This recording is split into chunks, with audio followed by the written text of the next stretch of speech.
হঠাৎ একদিন সারাদিন বৃষ্টি হচ্ছিল। শিয়াল তখন বাসার বাইরে ছিল। সুখী ঘুমাচ্ছিল। দুঃখী, এই দুঃখী, এই 200 টাকা নিয়ে দোকানে যা, আর এখনই 1 কেজি সয়াবিন তেল কিনে নিয়ে আয়।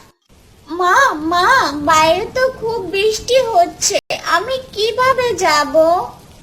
তুই যদি না যাস তো আজ তোর কপালে ভাত জুটবে না, এই বলে দিলাম।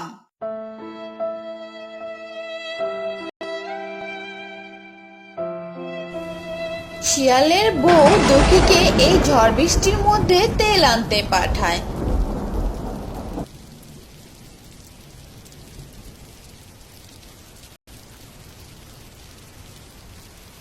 তেল নিয়ে ফেরার সময় আইসক্রিমের দোকানের সামনে দুঃখী থামে। 10 টাকা দিয়ে একটা আইসক্রিম কিনে খাই। দুঃখী একটা আইসক্রিম কিনে খায়। আইসক্রিম খাওয়ার পর সে বাসার দিকে যায়।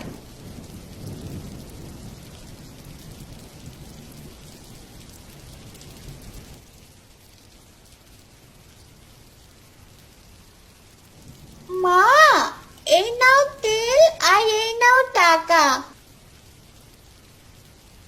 এ কি রে, এখানে 10 টাকা কম কেন?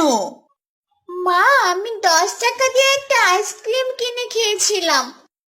কি, তোর এত বড় সাহস হয়ে গেছে তুই আমার টাকা দিয়ে আইসক্রিম কিনে খাস?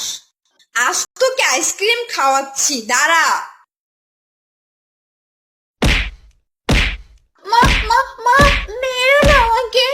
মৌসুমী একটা লাঠি দিয়ে দুঃখীর মাথায় বাড়ি দিতেই দুঃখী মাটিতে পড়ে যায়। মৌসুমী দুঃখীর গায়ে হাত দিয়ে দেখে সে মারা গেছে। এ কি করলাম, দুঃখী দেখি মারা গেল। দুঃখীর বাবা জানতে পারলে আমাকে পুলিশে দিবে। না, তার চেয়ে বরং আমি এক কাজ করি।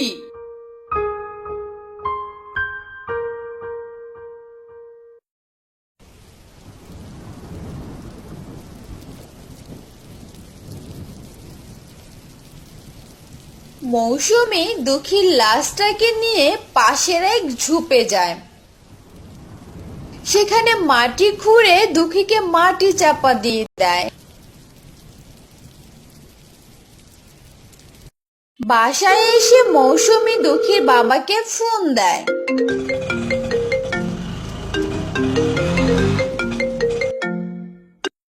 হ্যাঁ বউ, বলো। ওগো, দুঃখীকে তো খুঁজে পাচ্ছি না। কি বলছো তুমি? দুঃখী কোথায় গেছে? জানি না গো, সকালবেলা বলছিল খেলতে যাবে, আর এখনো বাসায় ফিরেনি। আচ্ছা, আমি এখনই আসছি।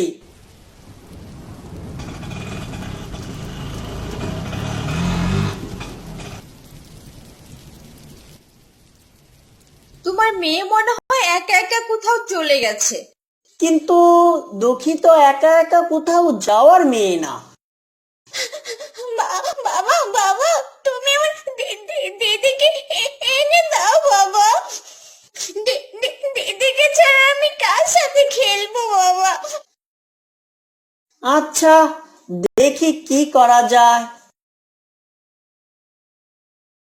শিয়াল পুলিশকে বিষয়টা জানায়।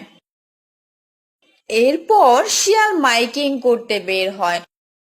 একটি হারানো সংবাদ, একটি হারানো সংবাদ।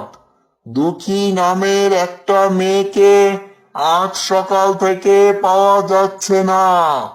মেয়েটার বয়স ছিল 5 বছর। কোনো সহৃদয়বান ব্যক্তি যদি মেয়েটার সন্ধান পান তবে সুন্দরপুর গ্রামে যোগাযোগ করবেন।